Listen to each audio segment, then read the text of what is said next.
Bicara soal olahraga ekstrim, di dunia ini ada banyak sekali daftar olahraga yang seru tapi juga bisa mengancam nyawa. Namun ada satu olahraga di dunia ini yang tingkat ekstrimnya melebihi yang lainnya. Namanya adalah base jumping. Ya, tahu nggak base jumping? Kita lihat aja informasinya berikut ini. Ini dia. Berbeda dengan bentuk terjun payung lainnya seperti terjun payung dari pesawat terbang, base jumping dilakukan dari objek tetap yang umumnya berada pada ketinggian yang jauh lebih rendah dan pelompat base hanya membawa satu parasut. Base sendiri merupakan singkatan artinya building, antena, span, and earth.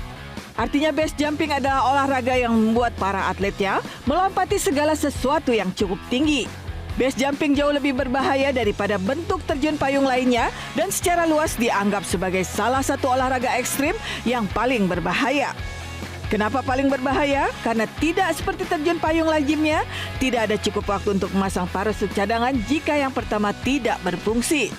Base jumping juga di sebagian besar negara dianggap ilegal karena dilakukan tanpa tim keselamatan resmi atau petugas medis. Menurut Base Fatality List BFL yang merupakan catatan tidak resmi, kematian akibat base jumping yang dipegang oleh masyarakat sejak tahun 1981, jumlah kematian telah mencapai 504 orang. Base jumping sendiri pertama kali dipopulerkan oleh seorang produser film bernama Carl Bornes. Ketika itu base jumping dimasukkan dalam sebuah adegan filmnya pada tahun 1978 silam. Setelah itu aksi ini pun dibawa ke dunia nyata hingga akhirnya populer menjadi olahraga ekstrim. Bahkan karena saking terkenalnya, olahraga ini juga dibuatkan kompetisinya. Kompetisi base jumping telah diadakan sejak awal 1980-an. Dengan pendaratan akurat atau aerobatic free fall digunakan sebagai kriteria penjurian. Beberapa tahun terakhir telah terlihat kompetisi formal yang diadakan di Menara Petronas setinggi 452 meter atau 1.483 kaki di Kuala Lumpur, Malaysia, dinilai berdasarkan akurasi pendaratan.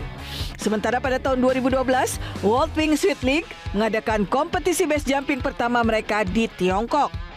Tidak seperti terjun payung, dalam base jumping para atletnya nggak harus tepat mendarat di titik tertentu. Yang mereka butuhkan adalah nyali yang gede dan harus bisa tenang saat berada di situasi genting. Intinya, tinggal lompat sementara masalah risiko dipikirkan nanti pas sudah melompat. Base jumping memang olahraga yang sangat memacu adrenalin. Namun tingkat keselamatan olahraga ini adalah termasuk yang rendah dari semua jenis olahraga ekstrim yang ada. Jadi, bijaklah dalam memilih olahraga ekstrim ya guys. Jelajahi cara baru mendapatkan informasi. Download Metro TV Extend sekarang.